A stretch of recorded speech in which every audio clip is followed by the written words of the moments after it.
Our guest is probably one of the most exciting entertainers in the world, Jerry Lee Lewis. Jerry, I want to welcome you to our show, my friend. I said exciting. Some people think you're controversial. Do you think you're controversial? Well, I don't know, Rep. Probably so. You enjoy being controversial? Yeah. I get the impression that you just like to speak your mind. Well, I am what I am, and I don't know. I guess you could say that I am controversial. I don't know. I just say what I feel, and I don't want anybody to tell me, exactly what to do. And sometimes I'm wrong, and sometimes I'm right. Most of the time I'm right. This term, the killer, that's an expression I think you came up with, isn't it? Oh, it's just an expression. When I was a kid growing up, used to call all my buddies and everything. They called me that, so I kind of got stuck with it through the years. Where'd you grow up? Barrow Day, Louisiana. Where is that? That's not in Cajun country, though, is it? Not exactly North Louisiana, right across from Natchez, Mississippi. I may bring up the eggs on this show. By the way, Jerry Lee is currently in the process of putting together a new television show. You want to tell us a bit about that? Yes, it's going to be, I believe, a real good show, Ralph. There's been no expense buried on this show, so it should be good. And I got Rita Gillespie directing and producing the show. Isn't she from the Tom Jones Show? Yes, she's done some Tom Jones shows, and also Bill and Jim, a couple of fellows. Can't think of their last names. Been knowing them for a long time, but they're over from England. They done all the Tom Jones shows, the lighting man and sound man. So it should turn out real good. Is it going to be called the Jerry Lee Lewis Show? Yes. When do you think these folks will be able to see it? Well, around July. Hey, that's pretty quick. That's right. Mercy, that's just around the corner. That's right. Is this going to be a syndicated series, or will this be a group of specials? Well, now, possibly syndicated, Ralph. Of course, we're shooting for a network show. And if we do get a network show, it'll be good. If not, we'll go syndication. But I just assume to go syndication anyway.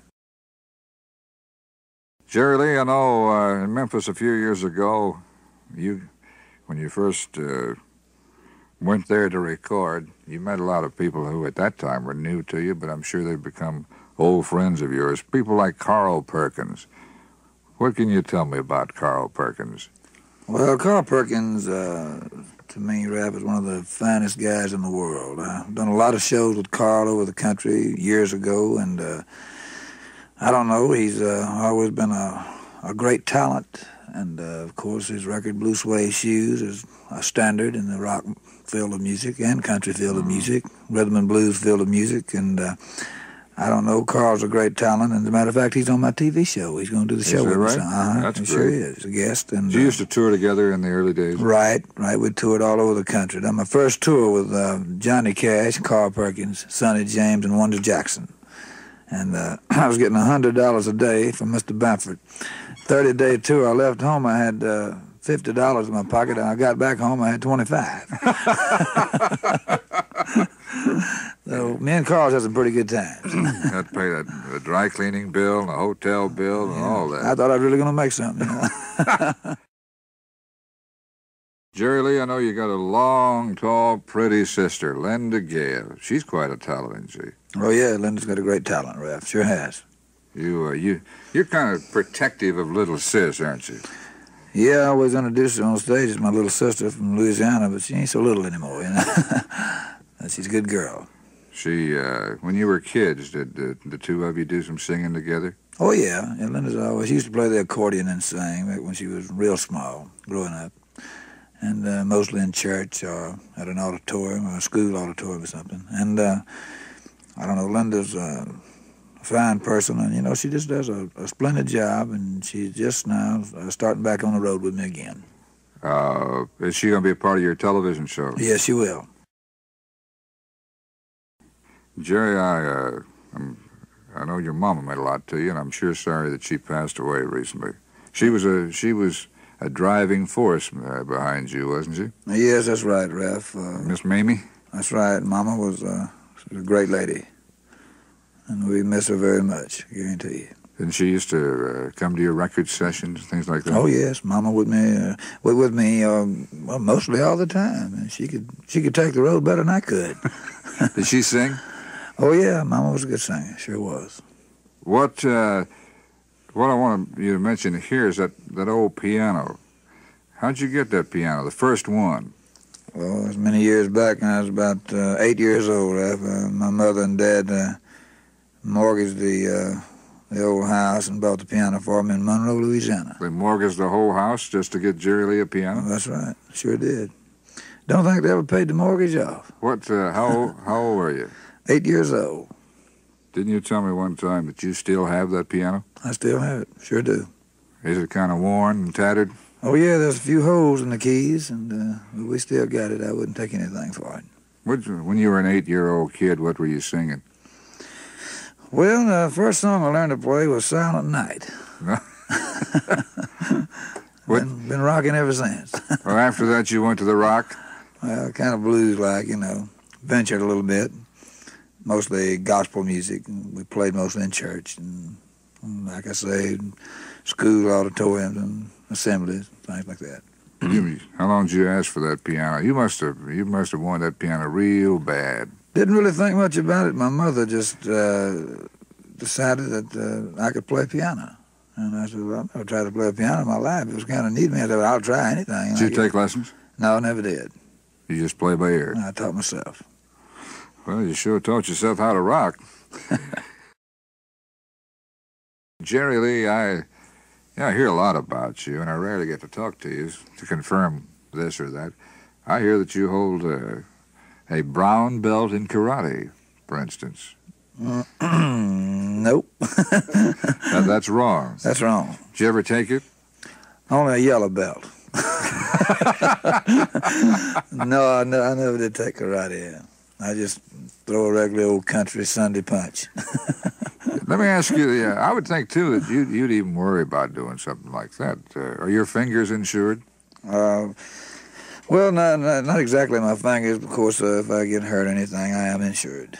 Yes, but I don't do any fighting, anything like that, Rap. You're a lover instead. I'm a lover. What? I've proven that. Jerry Lee, all I ever hear about you, since you live in Memphis, don't you? Right. All I ever hear of you most of the time is you're picking, singing, playing the piano, doing shows. You ever get away from that sort of thing? Hunt and fish? Yeah, I went fishing a few days ago, Ralph. We were down in for this television show. We went down to shoot some scenes down in Louisiana where I was born and raised, and I done a little fishing down there, caught a few fish, relaxed for about 10 days, and kind of took it easy. Do you consider yourself a pretty good fisherman or a liar? I used to be a good fisherman. Used to be a good liar. What? Still am. What was the biggest fish you caught? You mean on this last trip? Yeah. Oh, Lord, that was very big, Rap. A couple of pounds. Recently, I'm sure all the folks listening read about you in the papers, Jerry Lee. You get in the papers a lot. Always. Yeah, I do. I do make those papers. Yeah, but I'm sure they read about your new interest in life. Many called it a religious change in your life. You care to comment on that? Well, yes, I did go back to church, and we done a gospel album, and as a matter of fact, we cut a gospel album at church. Should be released. A live album? A live album. Mm-hmm. It's real good. Where'd you do this? At the Church of God in Memphis, and turned out real good. And I don't know. Did you get the people in the church to sing along with you? Yes, I did. I used the choir right there in church. The choir they used there turned out real good, and I don't know. Just tried to do the best I can in life. I know the public can be awful rough on an entertainer. I guess they've been as rough on you as anybody in the entertainment world over the years, I mean. Well, yeah, I guess so. I don't know whether you would say the public was. Maybe the press has been rough on you. Some of the newspaper writers, I don't know, they write about, usually every time they write something about me, if they want to say something bad about me, they always say, Jerry Lee, who married his 9-year-old cousin, or something like that, And But They keep taking that age down every time. yeah, they take it down. You know, she was really 14 when I married her, and they got it down to 13, 12, and 11, and now they got it down to 9. Well, I don't know what they're going to say next time. I married her before she was born or something. I don't know. But that's the way life is. But anyway, the good Lord's been good to me, so I'm not really worried that much about those kids. I think the good Lord's been pretty good to you. People like you. That's right. Liberace once said, "Nobody likes me but the public," as he walked to the bank.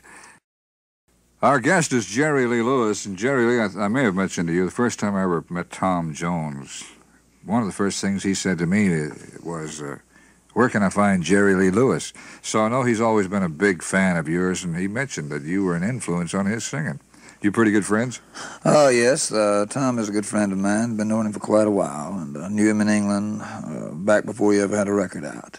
And used to come to my shows. And when you would play in England, he would come to your shows? Right. We'd get together and shoot the bull a little bit.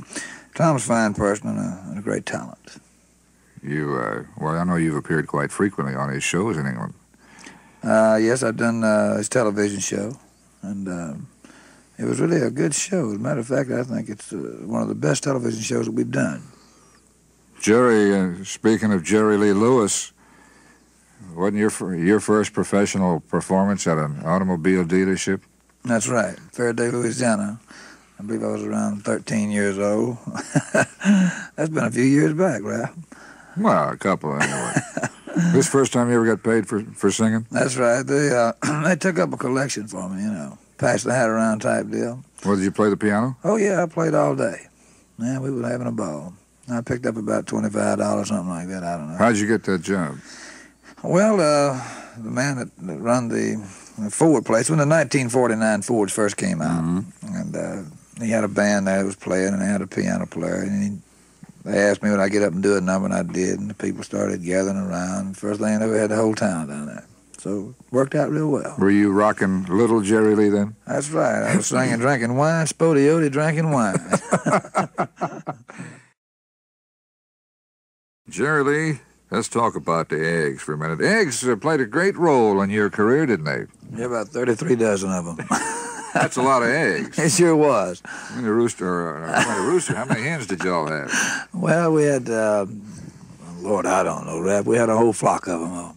Didn't you save the egg money to get enough gas to get to Memphis? That's right. So you could record?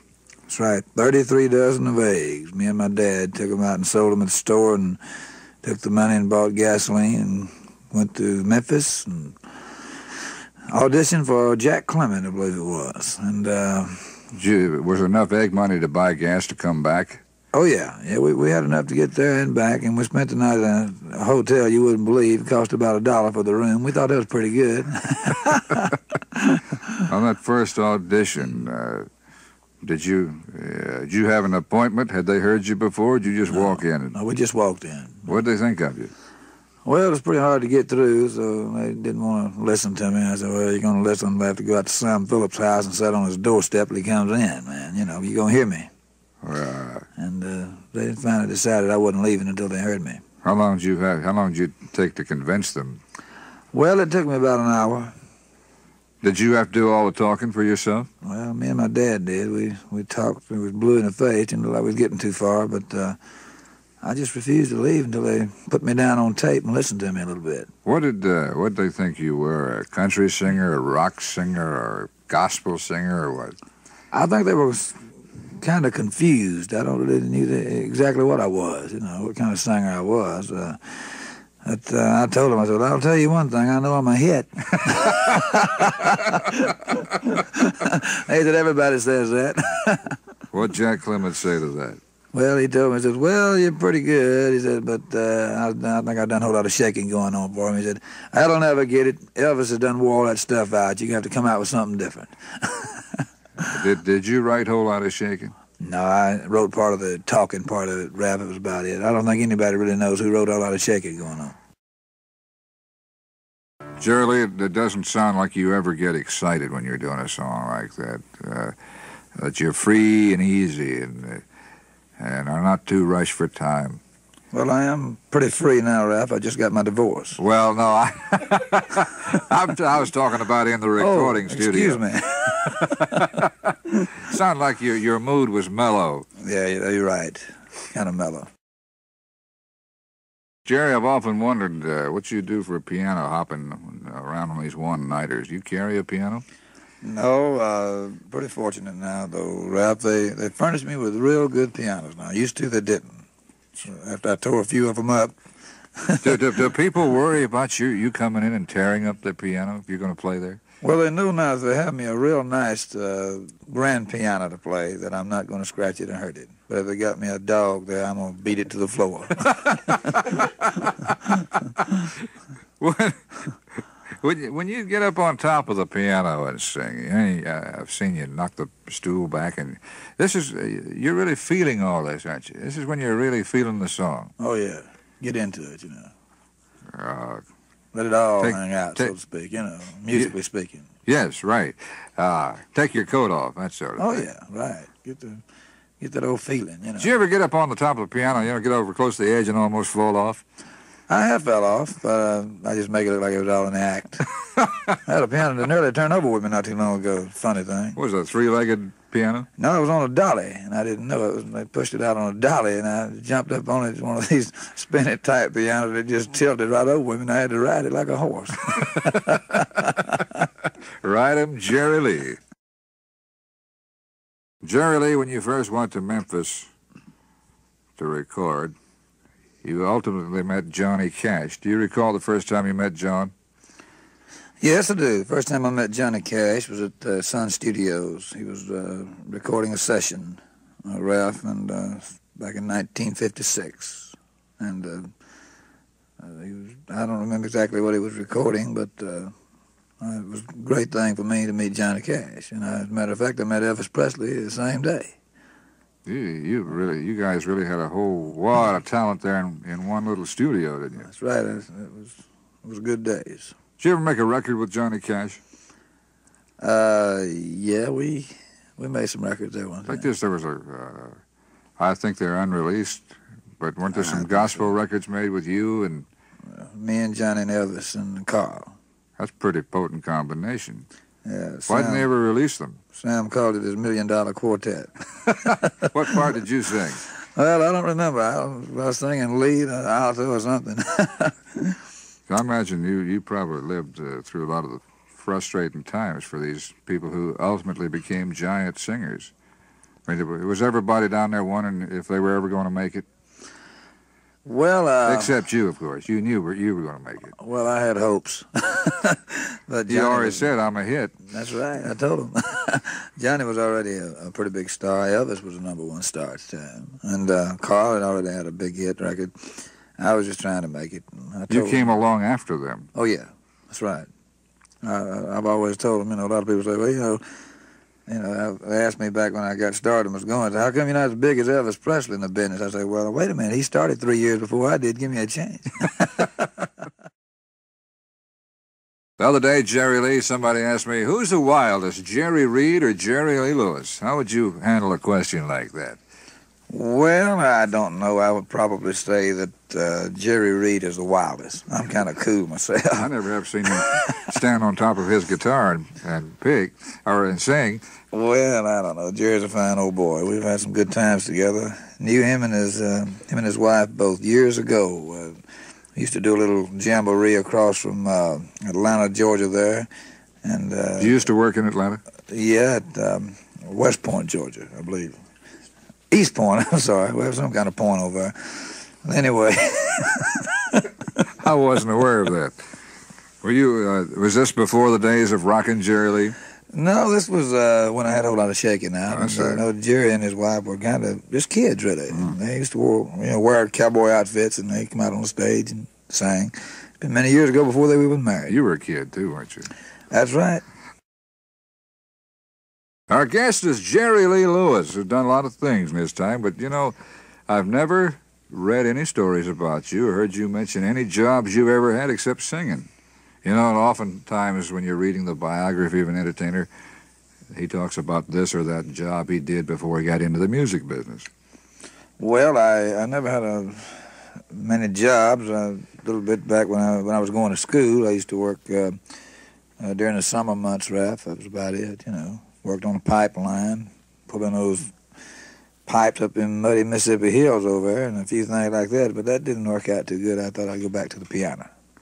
This was in Faraday, I guess. Oh, around Faraday over in Mississippi and around. Is your father still living? Oh, yeah. What's his name? Elmo Lewis. Elmo. Mm-hmm. What does he do? He was a carpenter, farmer, and a carpenter most of his life. Anybody, you mentioned earlier he really wanted you to get that record contract. Right. Well, he must have believed in you an awful lot. Oh, yes, he did. My daddy believed an awful lot in me, and he was a great father, and I appreciate him very much and do anything in the world for him. Can you drive a nail straight? Nope. He didn't teach you how to be a carpenter? Not too good. Used to be a carpenter's helper. Do you get sort of fan mail where people try to tell you how to live, preach to you a little bit? Yeah, every once in a while I do. Mm-hmm. Do people come up to you at shows and make comments of this sort? Oh, yeah. Yeah, we get a lot of folks to do that. They want to tell you how to live and what you should wear and what you shouldn't do and where you should go and how you should put your show on and how you should act. I've heard that when a guy's sitting out in the audience and he gets a little loud while you're trying to sing, that sort of bugs you too, doesn't it? Yeah, it's irritating, to be singing something real pretty or a religious song or something, and somebody out there yan and ya, kind of, I don't think it's showing much respect to it. My mother always taught me if I didn't want to hear something, I should just get up and walk out and leave or not go in the first place. I'm going to play I suppose, you can correct me if I'm wrong, the biggest song of your career, but it's the song I think that most people identify you with, and that's Whole Lot of Shakin'. And on an earlier show, you mentioned that you auditioned with singing this song for your first record contract. That's right. So you must have been singing it a long time. Oh, yeah, I sang it back at the old wagon wheel in Natchez, Mississippi when I used to work there many years ago. Did you you mentioned that you didn't know exactly who wrote it, so did you put this version together that you sing? Yeah, I did. I put the talking part to it, and of course I didn't write the melody, and I didn't write the words to it, but I did the talking part in it easy, and I understand it in one low spot. You never do it the same way twice, do you? No, I usually change it up. What, when the song first came out, now we're going to go back now to what, 1957, 58? 1956. Did some people think it was dirty? Yeah, it was banded on all stations. BMI banded it, and it was banded everywhere. We'd done it on the Steve Allen show, and they lifted the band off of it. Once you did it on network television. That's right. Did the network have any qualms about your singing that song? No, didn't say a word about it. Yeah, that's really peculiar. Oh, how many records did this sell? Oh, overall, I would imagine around 13 million records. How many? Around 13 million. You're not fishing now, Jerry. No, that's a fact. 13 million records. It was a big rock record. Mercy, the big everything record, wasn't it? Guarantee you. Jerry Lee, I have heard that there is a show playing that features the biggest rock and roll stars of the 50s in a revival of their music. And they've invited you to be a part of this show, haven't they? Yes, matter of fact, we're headlining the show, Ralph. We just finished the show, matter of fact, at Madison Square Garden. Who were some of the stars on the show? Me and Chuck Berry and Jay and the Americans and the Drifters and a couple more acts. I can't even think of the name. We played the next night at the Forum. Does it bug you for people to try to pin you down as to one or the other, rock or country? Well, they do try to pin me down, but like I say, I am what I am, and whether it's rock or whether it's country, I don't know. I'm just a Louisiana cat, man. Trying to make a living and making it, whether it's rock or whether it's country. You just go where they want you. That's right.